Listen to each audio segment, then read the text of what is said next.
Hello everybody, कैसे हैं आप सभी। तो आपको पता लग ही गया होगा कि मैंने एसबीआई क्लर्क के सेल्फ गिवन एनालिसिस के बारे में ये वीडियो बना रही हूँ। सॉरी फॉर द वॉइस, क्योंकि मेरी तबीयत बिल्कुल भी ठीक नहीं है। एक्चुअली मुझे फीवर और फ्लू हो गया है, कोल्ड हो गया है, जिसकी वजह से मेरी तबीयत ठीक नहीं है। और मेरे हमेशा का है कि मेरा जब एग्ज़ाम होता है तभी मेरी तबीयत ख़राब होती है। तो वो रस्म कैसे, वो रिचुअल कैसे ख़त्म होता, तो इस बार भी जब मेरा एग्ज़ाम था तो मेरे 2 दिन पहले ही तबीयत ख़राब हो गई एग्ज़ाम के। तो ऐसे ही मतलब मेडिसिन खा के मुझे एग्ज़ाम आज देना पड़ा। इतना तेज़ बुखार था एंड इतना मतलब सर्दी हो गई है मेरे को। तो अब मैं आपको बताती हूँ कि मेरा कैसा एग्ज़ाम गया है। सबसे पहले मैं आपको बता दूं कि एग्ज़ाम का लेवल कैसा था। 1 मार्च आज, और सेकंड शिफ्ट मतलब 10:30 बजे वाली शिफ्ट में मेरा एग्ज़ाम था। तो अब मैं आपको एग्जैक्ट मतलब लेवल पहले बताने वाली हूँ कि किस तरीके का एग्ज़ाम था।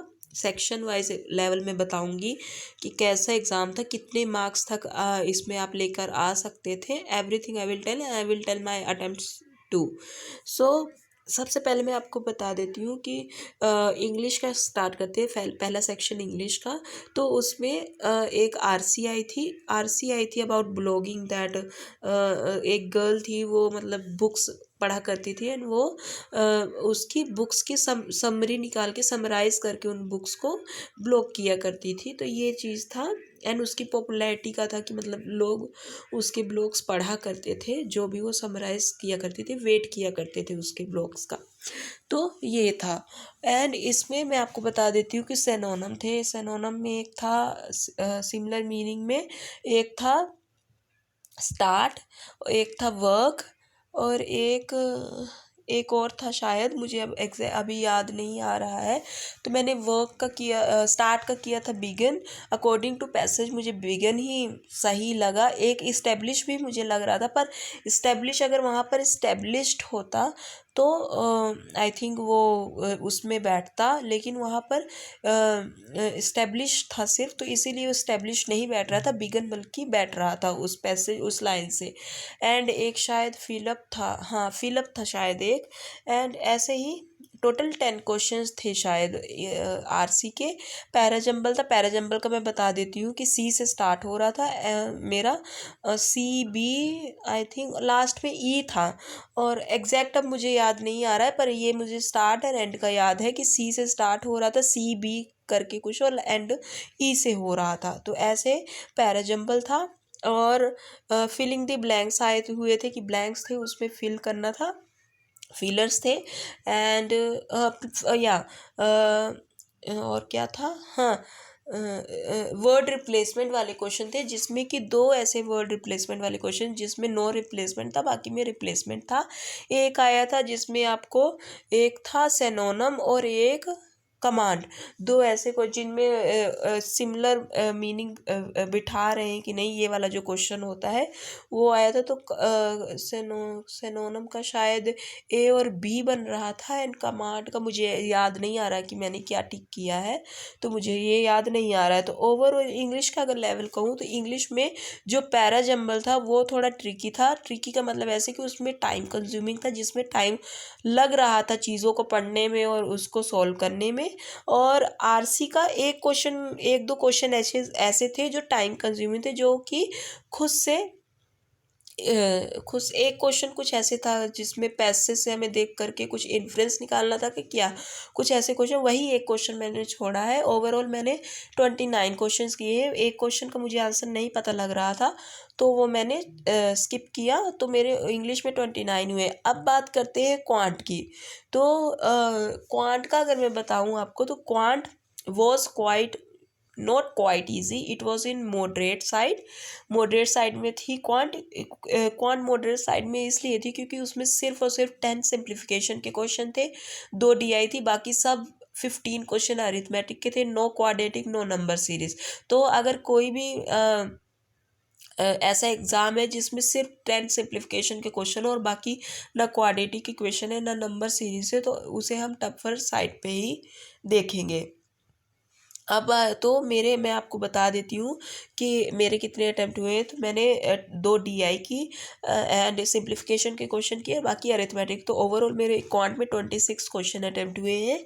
और फिर बात करती हूँ रीजनिंग की। तो एक्चुअली क्या हुआ था कि जैसे मैंने इंग्लिश में 29, तो एक तो मुझे पता था कि एक का क्वेश्चन मुझे नहीं समझ में इंग्लिश में आ रहा है, इसलिए मैंने 29। मेरे पास ऐसा नहीं था कि टाइम ख़त्म हो गया था कि क्या, एक्चुअली वो क्वेश्चन का आंसर मुझे नहीं समझ में आ रहा था कि क्या होगा, इसीलिए उसे मैंने स्किप किया। तो मेरे 29 हुए इंग्लिश में। क्वांट में 26 हुए, क्योंकि क्वांट में सिंप्लीफिकेशन हो जाता है, DI हो जाती है। लेकिन अरिथमेटिक के जो क्वेश्चंस होते हैं, तो अरिथमेटिक के क्वेश्चन भी ऐसे नहीं थे कि सिंपल आए रहे हों, उनमें भी ऐसे टाइम कंज्यूमिंग थे वो क्वेश्चंस, बड़े बड़े से ऐसे क्वेश्चंस थे। तो इसीलिए अरिथमेटिक के क्वेश्चंस में भी टाइम, इसलिए मेरे 26 हुए। तो अरे मैथ्स बोल सकते हैं कि टफ था और टाइम कंज्यूमिंग था। रीजनिंग की मैं बात करूँ तो रीजनिंग भी टाइम कंज्यूमिंग था। मैं ये नहीं बोलूँगी, मैं अपने अटेम्प्ट बता देती हूँ कि रीजनिंग में मेरे 35 आउट ऑफ 35 अटेम्प्ट हुए। तो एक था जिसमें फॉरवर्ड और बैकवर्ड वाला, जिसमें देखना था कि अकॉर्डिंग टू अल्फ़ाबेटिकल सीरीज। तो उसका मैं बता देती हूँ कि नो, उसका आना था नो, कोई भी ऐसा मतलब नहीं बन रहा है फॉरवर्ड बैकवर्ड वाला, सो नन आना था उसका आंसर। और क्या था, एक था, हाँ, एक एक ऐसे था कि जिसमें बी आंसर आया, मतलब 3 वर्ड्स दिए हुए थे, तो देखना था कि ओड वन आउट वाला, तो उसमें उसका आंसर बी वाला जो ऑप्शन था वो आ रहा था, क्योंकि बाकी सब में एक एक का गैप था, उसमें 2 के गैप थे, ऐसे कुछ करके था। तो रीजनिंग में एक ये, बाकी सेलोक्स आए हुए थे एंड पजल आई हुई थी। एक वो क्वांटिटी वाला क्वेश्चन आया हुआ था, क्वांटिटी बेस्ड वाला। एंड जो ब्लड रिलेशन था वो भी इजी था। पजल्स वगैरह भी इजी ही थी, लेकिन हाँ थोड़ा लेंथी बोल सकते था। लेकिन मेरे इतना दिमाग में प्रेशर बन गया था कि मेरे मतलब सिर्फ और सिर्फ 26 अटेम्प्ट क्वांट में हुए, 29 इंग्लिश में। तो मुझे कुछ भी करके अपना रीजनिंग में अच्छा अटेम्प्ट करना है। तो इसीलिए जो मैंने सोचा था वही हुआ कि मेरे 35 आउट ऑफ 35 रीजनिंग में अटेम्प्ट हुए। तो मैंने आपको ओवरऑल बता दिया है कि जो शिफ्ट थी ये वाली सेकंड शिफ्ट, तो ये मॉडरेट साइड पे थी। तो इसमें नॉर्मलाइजेशन होने का चांस, मुझे ये बढ़ने का तो नहीं मुझे पता है कि नंबर बढ़ेंगे कि नहीं बढ़ेंगे, लेकिन मैं ये बोल सकती हूँ कि नंबर इसमें कम होने के चांस बहुत कम लग रहे हैं, क्योंकि ये शिफ्ट जो थी वो मॉडरेट साइड पे थी। मेरी शिफ्ट थी इसलिए नहीं मैं बोल रही हूँ, मुझे जो लग रहा है, क्योंकि मैं इतने टाइम से एग्ज़ाम दे रही हूँ, तो उसके एक्सपीरियंस से, उसके एनालिसिस से मैं बात बता रही हूँ। तो ओवरऑल अटेम्प्ट मैं अपने बता देती हूँ कि मेरे 90 अटेम्प्ट हुए हैं। हाँ, क्वांट में मैं और 2-3 क्वेश्चन कर लेती, पर एक्चुअली मैं ये बहाना नहीं मार रही हूँ, मेरी तबीयत सच में मैं मेडिसिन घर से खा के गई थी, तो मुझे वहाँ पे भी ऐसे हेडेक टाइप हो रहा था। और मुझे लग रहा था कि मैं क्या करूँ, मेरा एग्ज़ाम अच्छा बनेगा कि नहीं बनेगा। लेकिन जो प्रैक्टिस थी पहले की और बाकी सब चीज़ें थी, तो यही मैं सोच रही हूँ कि चलो कोई बात नहीं। मतलब 90 अटेम्प्ट हुए, लेकिन है ऐसा है कि सेफ़र साइड पर हूँ मैं। तो अब मैं आगे मेंस की प्रिपरेशन के अगर आप चाहते हैं वीडियो, तो आप कमेंट करिएगा, आप अपने बताइएगा कि आपके कितने अटेम्प्ट हुए।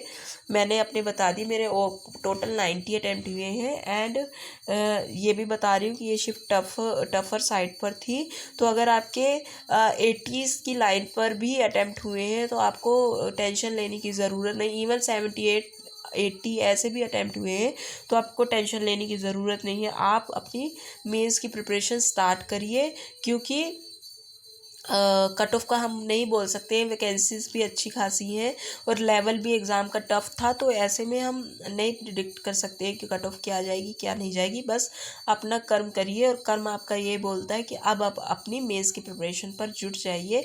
बाकी किसी का और भी दूसरी शिफ्ट में रहा हो एग्ज़ाम, तो आप कमेंट कर कर ज़रूर बताइएगा। सो थैंक यू ऑल, और sorry for the voice. Actually मेरी तबीयत बिल्कुल भी ठीक नहीं, गला पूरा बैठा हुआ है, तो इसीलिए मेरी वॉइस भी नहीं निकल के आ रही, ज़्यादा साफ क्लियर नहीं निकल रही है, यही बात है। एंड आगे जो भी SBI क्लर्क मेंस की और SBI PO की प्रिपरेशन स्ट्रेटजी होगी, मैं ज़रूर से ज़रूर आपको बताऊंगी। So thank you all.